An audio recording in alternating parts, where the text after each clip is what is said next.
start streaming. Boom, there we go. Okay. Yo, it's working!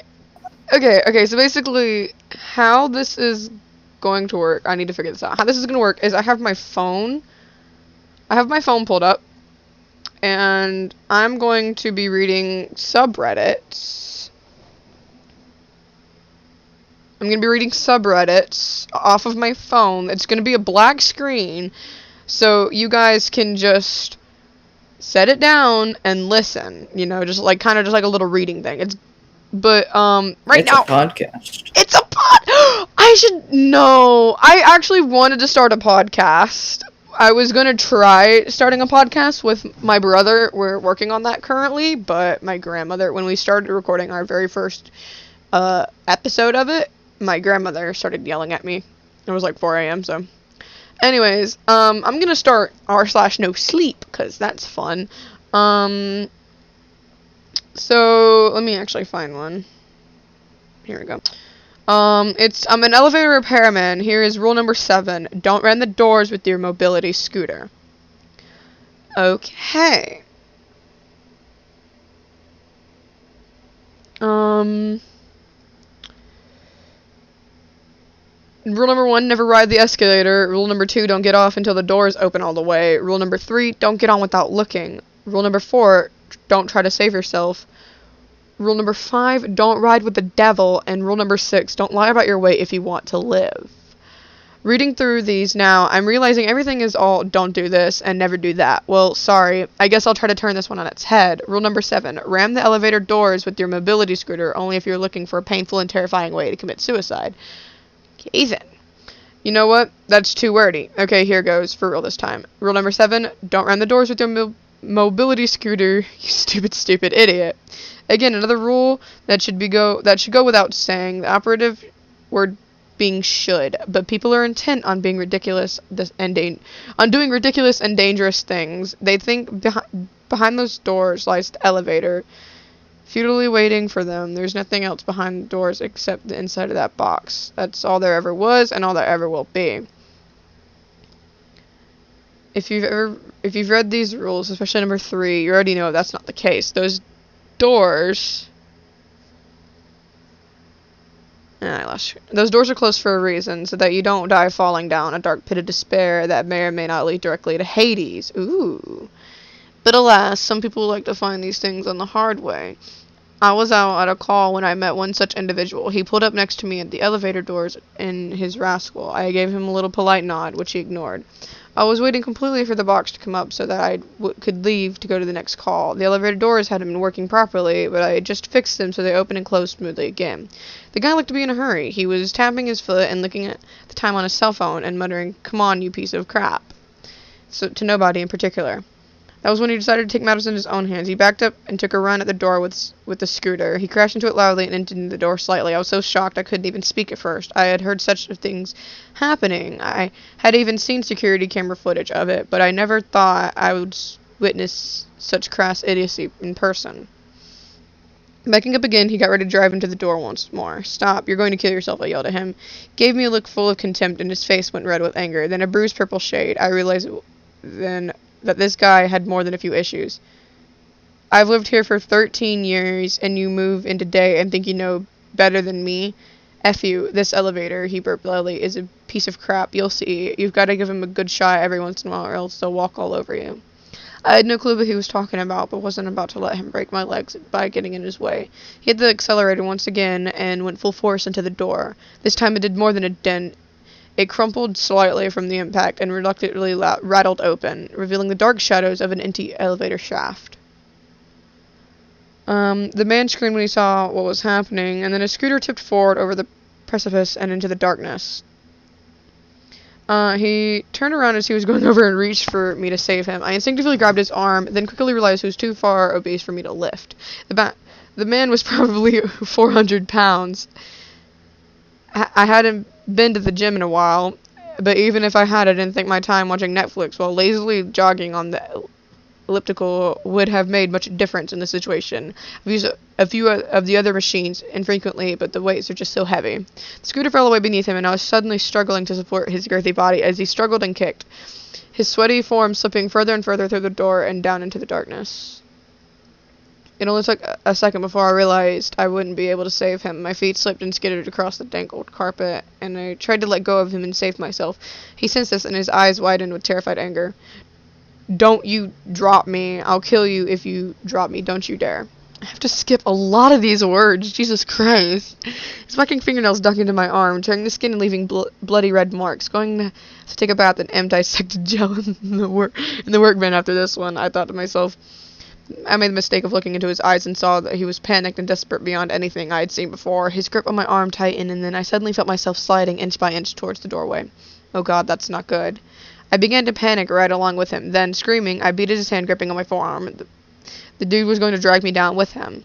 My screams turned into shrill cries of terrified anger as the darkness of the elevator shaft filled my vision. I cannot speak today. I made the mistake of looking in the man's eyes and saw he looked possessed by something now. He smiled at me with eyes black and soulless. But then again, maybe that was just my imagination. I really haven't been sleeping very much. That's when the elevator came up. Thankfully, my arm was still inside the doorway. The car was like a freight train blowing through. It annihilated him with one swift and crushing movement. Then it rattled to a stop and the doors opened, revealing a couple Boy Scouts with their troop leader. From what I know of this neighborhood, I guessed he was either taking the door or selling candy bars for fundraising purposes. Or more likely, he was bringing them up to his apartment to murder them and make their skins into a sweet drum set. Wow. It was definitely one or the other, but I'm not sure which. They of course began to scream when they saw the severed hand still clutching my wrist with whitened knuckles, shooting blood from a severed artery that bathed them both in a crimson shower. I took my wrist free of its grip with a concerted effort and forced a smile when I finally managed to knock the thing loose by whacking against the elevator door frame. "Hey kids, you ever met a handyman?" I asked, shaking a decapitated forearm like a maraca, trying to lighten the mood. They laughed with innocent, uncertain laughter at this, and reluctantly went off with the now impatient-looking troop leader, who dragged them away towards his apartment. I heard the sound of reggae music blasting from the direction a moment later, and he hoped that meant they would be okay. It was hard to imagine someone murdering children to a tune of "Don't worry, be happy," but then again, you can never tell with these things.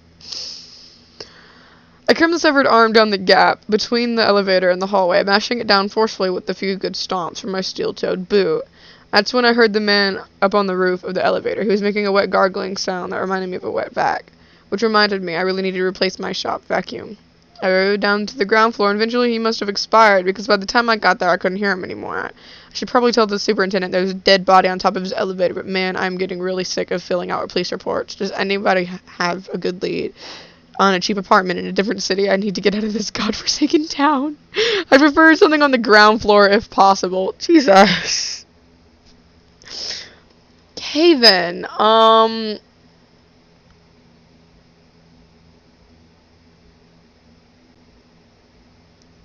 so there is a story about a dude getting crushed by an elevator.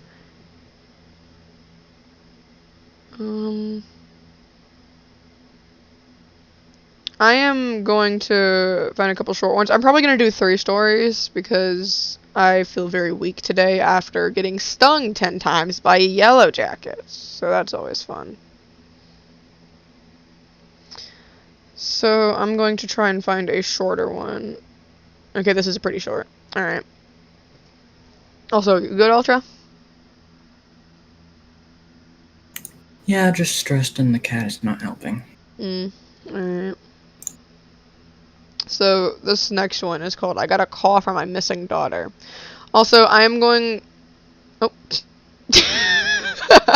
Hold on, let me find the user. The last user was from, was u/J group, I think. GRUPE. And then this one is from u/Bubble Jump. Okay.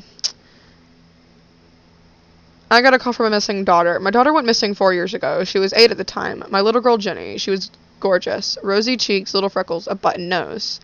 Blonde hairs, always tied in pigtails. Blue eyes and light eyelashes. She was prone to nosebleeds and colds and loved apple juice so much. Whenever someone asked for a fun fact about her, I would say I see ghosts. She would say, I see ghosts, and then try to make a scary face. She always failed, ending up just looking cute. My darling baby Jenny. Now she would be 12, probably doing quite well in soccer and mastering long division or whatever 12-year-olds did.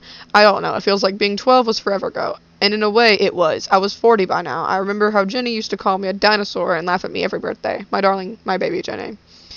Let's get to the meat of why I'm posting here. I got a call from her, from Jenny. From the Jenny who went missing 4 years ago. I still couldn't believe it. Her breath was steady, her mannerisms were on point. There was no way it was someone else. I had picked up the phone to hear her say, Mommy, is this still your number? Nostalgia hit me like a truck, striking me in the heart, nearly making me kneel over. I reached over at the marble kitchen counter. I swallowed. Jenny? I asked, furrowing my eyebrows. Yes, Mommy, it's me, she said. I could hear the smile in her voice. Did she think I would have forgotten about her? How could I? She's my daughter.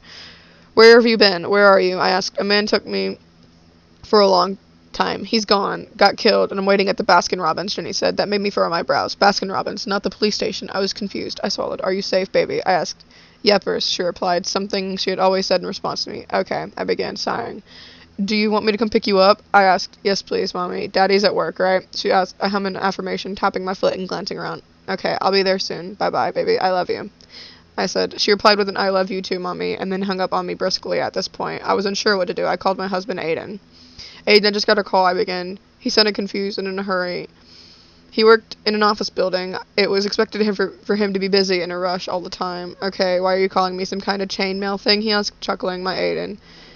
He had always joked, even when my voice was shaking. No, it was from Jenny, I asked, hearing his breath hitch. Jenny, our daughter, he whispered. Yes, I don't know how. She asked me to meet her at a Baskin-Robbins, spewing something about a man who took her being killed. I explained further. My husband sighed. You aren't going, are you? He asked. Of course not. I said, come home. We can talk when we get home. Of course, I knew not to go. I knew it was fake. I had no clue how they had gotten her voice, her mannerisms, her way of speaking on point, but they had. I knew, though, that wasn't Jenny. Had to be a trap of some sort. Baskin-Robbins? Really? That wasn't what had made me so sure. I thought that everything with Jenny had been over. I knew she was dead by now. Dead children can't make phone calls, much less ones with charred skin and stab wounds. And if she was alive, why would she call the very person who tried to take her life? Huh!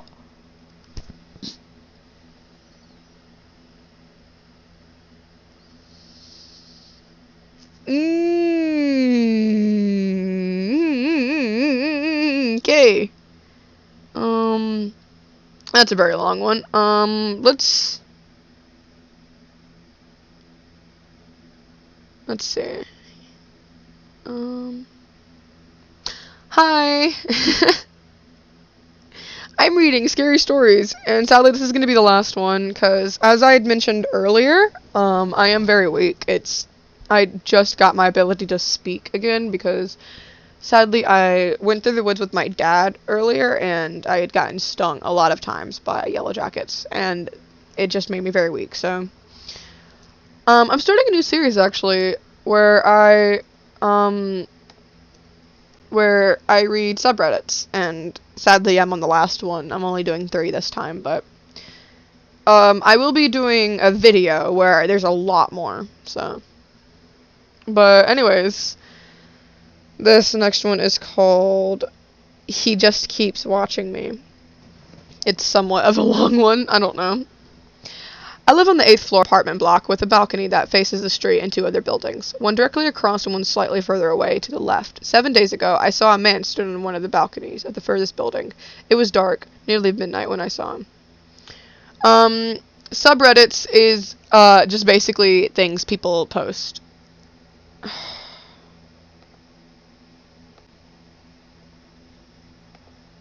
Sorry about that. Subreddits basically, on Reddit, there are things like r/no sleep, r/entitled parents, and basically that's a subreddit.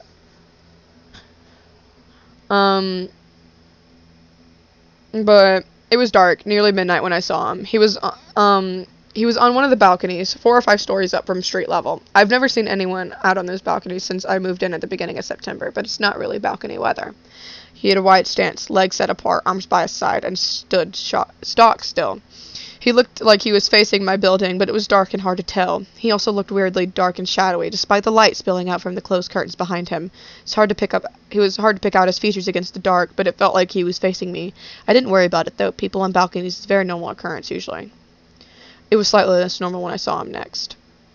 I saw him the next night, and he was stood on a balcony again. Same stance, same shadowiness, just a couple of stories higher this time.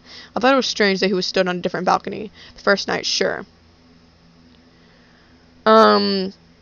It's just basically things under certain categories of Reddit, like r/entitled parents, things like that. The first night, sure, I thought it'd be his own balcony, but to be stood on a different one, chances are they weren't both his. I was pretty sure that building had only one floor flats, so I was a little uncomfortable and kind of confused, but I didn't look at him for long. Didn't have a reason to. I just closed my balcony doors and went to bed.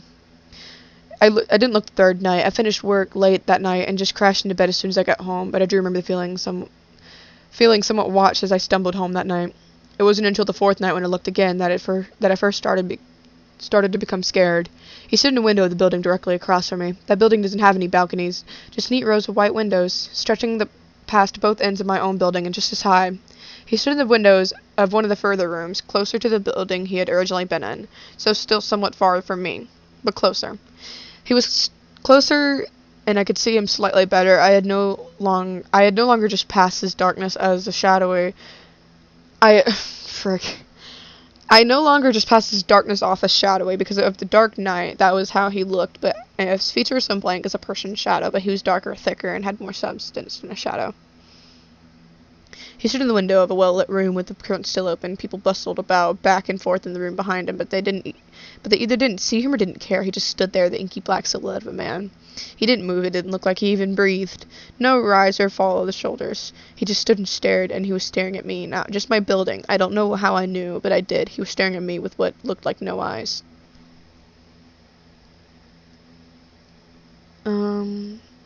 I felt a cold dread creep up on me, chilling my blood and making my heart pound. I stood there for ages on my cold balcony watching him. I stood there until my bare feet were so cold it was painful. Then I finally hobbled back inside. I locked the doors and closed the blinds and removed the key from the lock. The fifth and sixth night he did the same, creeping closer. Each night he appeared in a window closer to my own and stood there, watching. On the seventh night, last night, he appeared on the balcony directly below me. We have metal balconies with little crosshatched floors that mean you can see slightly down into the balconies beneath you and sometimes even to the street below. They're also kind of uncomfortable to stand on, but that's beside the point. When I didn't see him in any of the windows across from me, I breathed out a heavy sigh of relief and leaned my arms against the railing. I lowered my head between my arms, stretching out the anxiety felt like a lifted weight from my chest. As I looked down and saw a dark figure on the balcony below, the weight came crashing back down and I screamed. I fell to the floor and I could see him, head tilted back and staring up at me. This close I could see that he didn't have any clothes or any features or anything. He was entirely like a shadow given life, like his whole body was made of darkness, pitch black against the streetlights below. Even without eyes, I still knew he was looking at me. I felt sick with dread, panting heavily on the floor where I'd fallen, unable to look away from him. And then I heard the faint sounds of lips parting, like someone was about to speak. I scrambled up, slipping and hitting my knee in a plant pot I kept outside before I slammed the doors closed, locked them, closed the blinds, and pushed a little bookcase in front. That was the last night, tonight. I can see him through the cracks in the blinds, stood on my 8th floor balcony. He did not climb, he did not drop down, he just appeared, no sound, just there. I don't know what he is, I don't know what he wants, I don't even know if he wants to hurt me or if he'll just keep watching, but I'm scared, I'm so scared it hurts. There's no more balconies or windows for him to look at me from. There's nowhere for him to go but inside, and I don't want him to come inside. I want him to leave, to stop watching me. I can feel his eyes on me even when I leave the room.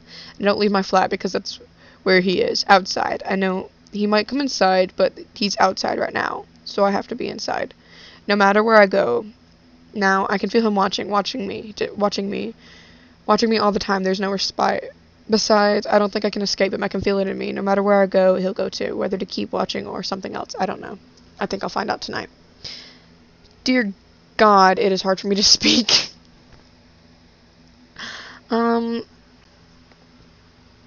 Anyways, thank you everyone for joining this short video. I'm sorry it can't be longer, but yet again, I'm very weak right now.